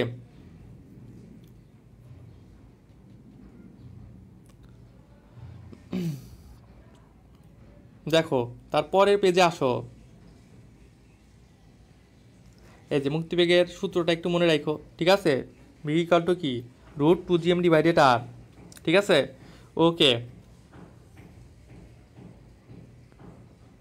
এবং মুক্তিবেগ কিন্তু কি কোনো বস্তুর ভরের উপর নির্ভর করে না, ঠিক আছে? তুমি বড় একটা বস্তুর ঢেল দিলেও যত বেগ দিতে হবে, ছোট একটা বস্তু ঢেল দিলেও কি ঠিক একই বেগ দিতে হবে, ঠিক আছে?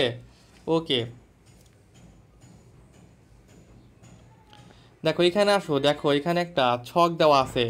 এই যে বিভিন্ন জায়গায় বিভিন্ন জায়গায় মুক্তিবেগ, পৃথিবীতে মুক্তিবেগ কত, চাঁদে, বুধে, মঙ্গলে, শুক্রে, বৃহস্পতিতে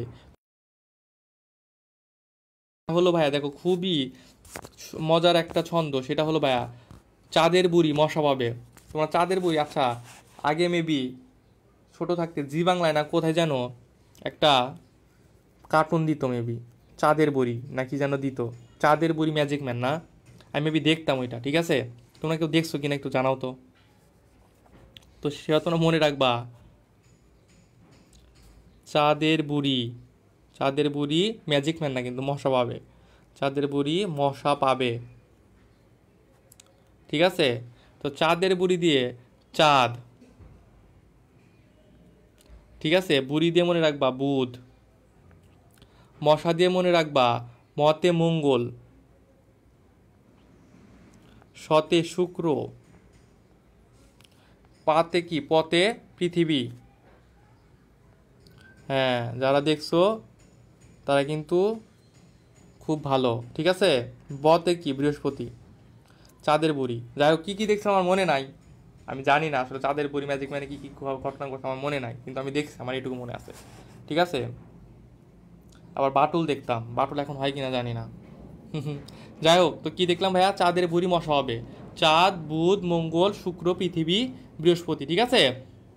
ওকে, এখন আমাদের মনে রাখা লাগবে কিভাবে, দেখো আমরা মনে রাখবো এইভাবে যে, দেখো একটা সিকোয়েন্স মনে রাখবা, সেটা হলো 2, 4, 5, 10, 11, 60, 2, 4, 5, 10, 11, 60, ঠিক আছে? মনে রাখতে পারবা না? মনে রাখাই লাগবে, রাখতে পারবা না মানে রাখতেই হবে, ঠিক আছে? ভুলা যাওয়া যাবে না। দেখো আমি সুন্দর করে এখানে লিখে দিলাম, ঠিক আছে? চাঁদের বুড়ি মশা হবে, চাঁদ, বুধ, মঙ্গল, শুক্র, পৃথিবী, বৃহস্পতি। তাহলে চাঁদের কত, চাঁদের যেহেতু 2 আছে, তার মানে কি চাঁদের মুক্তিবেগ কত, 2.4 কিলোমিটার পার সেকেন্ড। 2 মনে রাখলে হবে, 2.4 অপশন দেখে তুমি দাগাইতে পারবা। তারপরে বুধে কত 4, তার মানে কি বুধে কত 4.3 কিলোমিটার পার সেকেন্ড। মঙ্গলে কত আছে 5, দেখো মঙ্গলে কত 5 কিলোমিটার পার সেকেন্ড। শুক্রে কত আছে 10, শুক্রতে কত 10.3 কিলোমিটার পার সেকেন্ড, ঠিক আছে? পৃথিবীতে কত আমরা জানি, পৃথিবীতে 11.2 কিলোমিটার পার সেকেন্ড। বৃহস্পতিতে কত 60, বৃহস্পতিতে কত আছে 59.5, ঠিক আছে? 59.5 বা 60, মানে কাছাকাছি দুইটা মান, ঠিক আছে? তোমাকে কখনোই 59.5 এবং 60 দুইটাই অপশনে দিবে না, ঠিক আছে? ওকে, পারবা। তো এখন কিন্তু আর মুক্তিবেগ বলার কোনো ওয়ে নাই, মনে থাকবে আমাদের, ঠিক আছে? ওকে, এবং দেখো এখানে পৃথিবীর মুক্তিবেগ আমরা জানি 11.2 কিলোমিটার পার সেকেন্ড বা 7 মাইল পার সেকেন্ড, এবং দেখো আরেকটা বলছে যে 25,000 মাইল পার ঘন্টা, ঠিক আছে? ঘন্টা, তাহলে ঘন্টায় বললে কত, সেকেন্ড বললে 7, ঘন্টায় বললে 25,000, এটা মনে রাখা লাগবে, প্যাচ লাগানো যাবে না, ঠিক আছে? ওকে, এবং এখানে নিচে আসো, দেখো এখানে কতগুলা সিকোয়েন্স বলছে, এই সিকোয়েন্সগুলো তোমাদের মনে রাখা লাগবে। এখন আমরা জানি পৃথিবী থেকে কি 11.2 কিলোমিটার পার সেকেন্ডের উপরে ঢাল দিলেই আমরা কি মুক্তিবেগ পাবো, মানে পৃথিবী থেকে সেই বস্তুটা চিরতরে চলে যাবে আর পৃথিবীতে ফিরে আসবে না। কিন্তু আমরা যদি কোনো একটা বস্তুকে 7.8 কিলোমিটার বা 7.88 কিলোমিটার পার সেকেন্ডের চাইতে কম, এই যেখানে বলছে কম, কম বেগে নিক্ষেপ করি, তাহলে কি হবে, তাহলে বস্তুটি বস্তুটি উপবৃত্তাকার পথে পৃথিবীকে প্রদক্ষিণ করবে এবং পরবর্তীতে কি করবে, পৃথিবীতে ফিরে আসবে। উপবৃত্তাকার পথে প্রদক্ষিণ এবং পৃথিবীতে ফিরে আসবে, মনে রাখা লাগবে। তারপরে কি বলছে দেখো, যে আমরা যদি 7.88 কিলোমিটারের, এর আগে দিচ্ছিলাম কম, এখন দিব কি, এখন এক্স্যাক্টলি 7.88 কিলোমিটারে দিব। তখন কি হবে, তখন বস্তুটি বৃত্তাকার পথে ঘুরবে এবং ঘুরে পৃথিবীকে ছেড়ে যে চলে যাবে তা যাবে না, বরং কি করবে, পৃথিবীকে প্রদক্ষিণ করতে থাকবে। কিসের মতো, চাঁদের মতো। ঠিক আছে, তার মানে কি, চাঁদের মতো উপগ্রহকে পরিণত করতে হলে আমাদেরকে কত বেগে ঢিল দিতে হবে ভাইয়া, 7.8 কিলোমিটার পার সেকেন্ড। ঠিক আছে, ওকে। এখন আমরা এক কাজ করি, দেখো 7.8 থেকে 11.2 কিলোমিটারের মাঝখানের একটা বেগে ঢিল দিব। তাহলে কি হবে, তাহলে উপবৃত্তাকার পথে পৃথিবীকে প্রদক্ষিণ করতে থাকবে। ঠিক আছে, উপবৃত্তাকার পথে দক্ষিণ করতে থাকবে। এখনও কিন্তু আমরা 11.2-তে দেই নাই। 11.2-তে দিলে কি হবে, সেটা পৃথিবী ছেড়ে চলে যাবে। আমরা কত দিছি, 7.88 থেকে 11.2 এর মাঝখানে দিছি। ঠিক আছে, তাহলে চলো এখন আমরা 11.2 কিলোমিটারে দিব। তাহলে দেখো আমরা 11.2 কিলোমিটারে দিলাম, তাহলে কি হলো, এখন পৃথিবীর আকর্ষণ ক্ষেত্র অতিক্রম করে কোথায় চলে যাবে, বাইরে চলে যাবে। ওকে আর ফিরিয়ে আনা সম্ভব না। ঠিক আছে, ওকে। এবং এটা যে যাবে, এটা পথে যাবে ভাইয়া, অধিবৃত্ত পথে যাবে। এবং আমরা যদি 0.2 কিলোমিটার চাইতে বেশি দেই, মানে মুক্তিবেগ অপেক্ষা বেশি, তার মানে কি 11.2 কিলোমিটার অপেক্ষা বেশি গতিতে দেয়, তাহলে কি হবে, তাহলেও তো পৃথিবী ছেড়ে চলে যাবেই, কিন্তু সেটা কোন পথে যাবে, পরাবৃত্ত। ঠিক আছে, পরাবৃত্ত পথে। তাহলে 11.2 কিলোমিটার বেগে দিলে কি হবে, সেটা অধিবৃত্ত পথে পৃথিবী ছেড়ে চলে যাবে। আর যদি 11.2 কিলোমিটার বেশি দেয়, সেটা কি হবে, পরাবৃত্ত পথে পৃথিবী ছেড়ে চলে যাবে। ঠিক আছে, ওকে। এখানে বলছে দেখো যে পৃথিবীতে চন্দ্র অপেক্ষা মুক্তিবেগের মান বেশি, এটা তো আমরা ওই ছক থেকে বা ছন্দ থেকে জানতে পারছি। আচ্ছা দেখো, এখানে একটা ম্যাথ আছে, এই ম্যাথে আবার বলছে যে মঙ্গলের মুক্তিবেগ এখানে বের করছে দেখো 4.77 কিলোমিটার। ঠিক আছে, আমরা যে আমাদের ছন্দটা দেখছি চাঁদের বুড়ি মশা হবে, ওইখানে দেখবা যে ওখানে লেখা ছিল মঙ্গলে মুক্তিবেগের মান কত, 5 কিলোমিটার পার সেকেন্ড। ঠিক আছে, কিন্তু এখানে ম্যাথে দেওয়া আছে 4.77, তাই মঙ্গলের জন্য দুইটা মানে মনে রাখবা।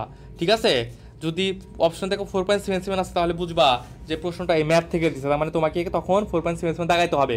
আর যদি 4.77 অপশনে না পাও, তখন কোনটা দাগাবা, তখন 5 দাগাবা। ঠিক আছে, ওকে।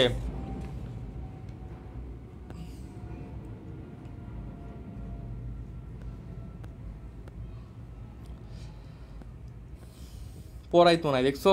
তারপর দেখো মহাকর্ষ সূত্রের ব্যবহার। ঠিক আছে, মহাকর্ষ সূত্র দিয়ে আমরা বিভিন্ন কাজ করতে পারি, যেমন অভিকর্ষ ত্বরণ নির্ণয় করতে পারি। ঠিক আছে, পৃথিবীর ঘনত্ব নির্ণয় করতে পারি, চন্দ্র সূর্যের ভর নির্ণয় করতে পারি।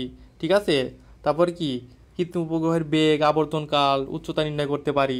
ঠিক আছে, তারপরে বিভিন্ন ধরনের ওজনহীনতা, মহাকর্ষ ক্ষেত্র প্রাবল্য, বিভব, নানাবিধ সমস্যা সমাধান করতে পারি। তারপর কি দেখো, বিভিন্ন প্রাকৃতিক সম্পদ অনুসন্ধান, কৃত্রিম উপগ্রহের মাধ্যমে যোগাযোগ, এগুলো করতে পারি, গবেষণা করতে পারি। এগুলো একটু দেখে নিও, রিডিং করে নিও। ঠিক আছে, দেখো এখানে বলছে পৃথিবীর গড় ঘনত্ব কত, 5.5 × 10⁻³ কেজি পার মিটার কিউব, এটা আমরা দেখছিলাম আগেও। দেখো আমরা আসলে আলটিমেটলি দেখো যেখানে বলছে যে জি এর পরিমাপ করে যখন দেখি কোথাও পৃথিবীর কোথাও গড় ঘনত্বের মান বেশি, তখন আমরা বুঝতে পারি ওখানে কি খনিজ পদার্থ আছে। ঠিক আছে, তখন এখানে আমরা কি করি, খনিজ সম্পদ বের করি। ঠিক আছে, ওকে। এখন দেখ বিভিন্ন ধরনের উপগ্রহের কথা বলছে, কৃত্রিম উপগ্রহ যেমন স্বাভাবিক উপগ্রহ। ঠিক আছে, স্বাভাবিক উপগ্রহ এটার কি সংজ্ঞাটা দেখো, যে যেসব উপগ্রহ পৃথিবীকে প্রাকৃতিক কারণে সৃষ্টি হয় তাদেরকে কি বলা হয়, স্বাভাবিক উপগ্রহ। যেমন কি চাঁদ একটি কি স্বাভাবিক উপগ্রহ। তারপরে আমরা দেখব কৃত্রিম উপগ্রহ। কৃত্রিম উপগ্রহ জিনিসটাকে যেটা আমরা পৃথিবী থেকে কৃত্রিমভাবে প্রেরণ করি। যেমন দেখো এই স্বাভাবিক উপগ্রহ কত, পর্যায়কাল হলো 24 ঘন্টা। দেখো চাঁদ পৃথিবীর একটি উপগ্রহ যা প্রায় 30 দিন পৃথিবীকে একবার প্রদক্ষিণ করে। ওকে,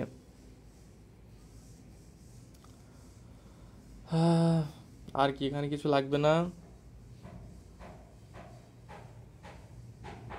কৃত্রিম উপগ্রহের সংজ্ঞাটা একটু দেখো। তারপরে দেখো ভূস্থির উপগ্রহ।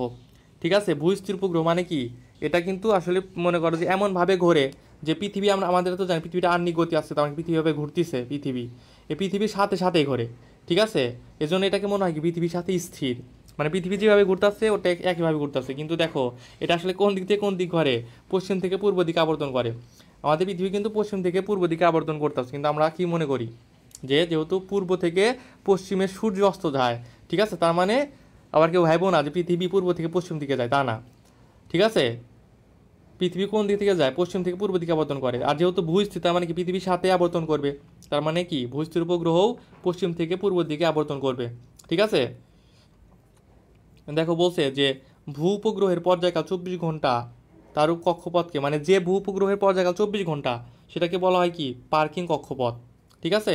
তা তোমাকে বলতে পারে যে পার্কিং কক্ষপথের পর্যায়কাল কত, অ্যান্সার হবে 24 ঘন্টা, ঠিক আছে। ওকে।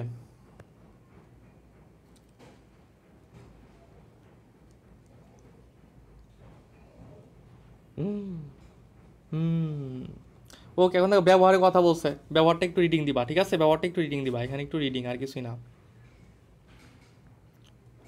রিডিং, ওই যে আবহাওয়া, খনিজ সম্পদ, ঠিক আছে, এগুলো আমরা দেখবো এখানে।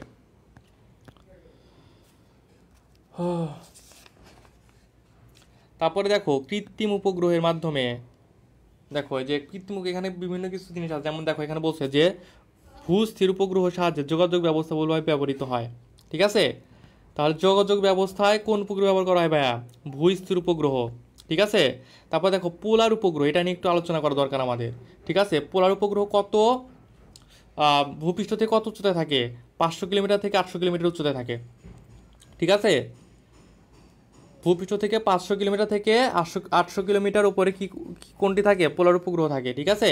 এবং এটা কাজ কি? দেখো ভূপৃষ্ঠের খনিজ সম্পদ অন্বেষণ, বনজ, কৃষিজ এবং কি সামুদ্রিক সম্পদ অন্বেষণ এই উপগ্রহে ব্যবহৃত হয়, ঠিক আছে। তার মানে কি বনের, মানে কি বনজ সম্পদ, ঠিক আছে, খনিজ সম্পদ, কৃষি সম্পদ, সামুদ্রিক সম্পদ, সব সম্পদ আম, কি করে অন্বেষণ করে কোনটা?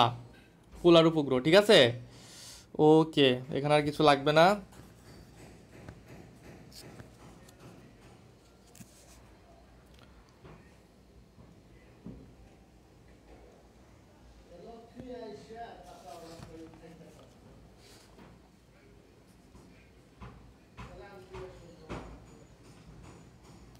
দেখো এখানে আমরা দেখব ভূস্থির উপগ্রহের বৈশিষ্ট্য, ভূস্থির উপগ্রহের বৈশিষ্ট্য দেখব, ঠিক আছে। দেখো এখানে বলছে যে পৃথিবীকে কেন্দ্র করে ভূস্থির উপগ্রহ বৃত্তাকার পথে আবর্তন করে, ঠিক আছে, বৃত্তাকার পথে আবর্তন করে। তারপরে বলছে দেখো যে ভূস্থির উপগ্রহের পর্যায়কাল কত? 24 ঘন্টা, ঠিক আছে। তারপরে দেখো এটা কোন তলে অবস্থান করে ভাইয়া? এটা কক্ষপথের পৃথিবীর নিরক্ষীয় তলে অবস্থান করে, ঠিক আছে, এটা একটু মনে রাখা লাগবে। তারপর এটা কোন দিক থেকে কোন দিকে আবর্তন করে? পশ্চিম থেকে পূর্ব দিকে আবর্তন করে, ঠিক আছে। এবং ভূস্থির উপগ্রহটির উচ্চতা কি বা পরিক্রমণ বেগ, যেটা ভূস্থির উপগ্রহের বেগটা কখনো কি ভরের উপর নির্ভর করে না। আর লাস্টে মনে রাখবা যে নিরক্ষরেখা থেকে ভূস্থির উপগ্রহের উচ্চতা কত? 3600 কিলোমিটার, 36,000 কিলোমিটার।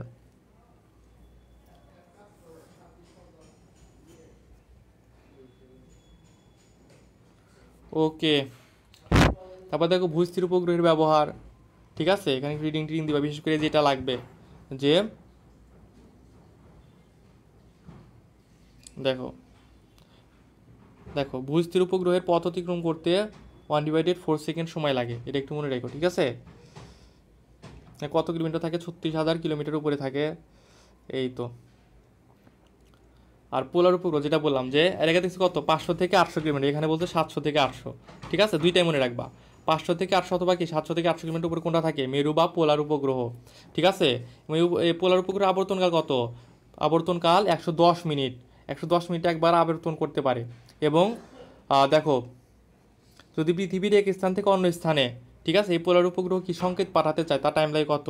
100 ভাগের 1 ভাগ, ঠিক আছে, 1/100 সেকেন্ড, মানে 1 সেকেন্ডে কত কম সময়, ঠিক আছে। ওকে।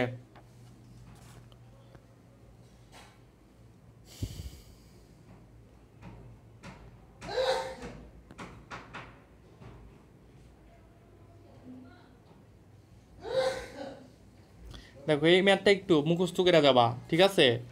একটি ভূস্থির উপগ্রহ পৃথিবী থেকে 4 আর উচ্চতায় পৃথিবীকে প্রদক্ষিণ করছে। পৃথিবী পৃষ্ঠ হতে 2 আর উচ্চতায় অপর একটি উপগ্রহের আবর্তনকাল নির্ণয় করো, ঠিক আছে। এরকম থাকলে কত দিবা? 51.64 আওয়ার, ঠিক আছে, 51.64 ঘন্টা। বস্তু গবেষণা, দেখো এখানে কিছু কথা বলছে যে স্বাভাবিক চাপ ও তাপমাত্রায় হাইড্রোজেন অণুর গতিবেগ গড় বর্গের বর্গমূল মান বা আরএমএস বেগ যেটা আমরা বলি, ঠিক আছে, গতিবেগের গড় বর্গের বর্গমূল মান সেটা কত থাকে? 1.6 কিলোমিটার/সেকেন্ড, ঠিক আছে। এটা হলো কি স্বাভাবিক তাপমাত্রা এবং চাপে, স্বাভাবিক তাপমাত্রা এবং চাপে। কিন্তু পৃথিবীর সৃষ্টির শুরুতে যখন কি ছিল, তাপমাত্রা খুব বেশি ছিল, তাপমাত্রা খুব বেশি ছিল পৃথিবীর সৃষ্টির শুরুতে, তখন এই মানটা ছিল 4 থেকে 5 কিলোমিটার/সেকেন্ড। কত ছিল ভাইয়া? 4 থেকে 5 কিলোমিটার/সেকেন্ড ছিল, এটা একটু মনে রেখো, ঠিক আছে। ওই তো, এখানে আর কিছু লাগবে না।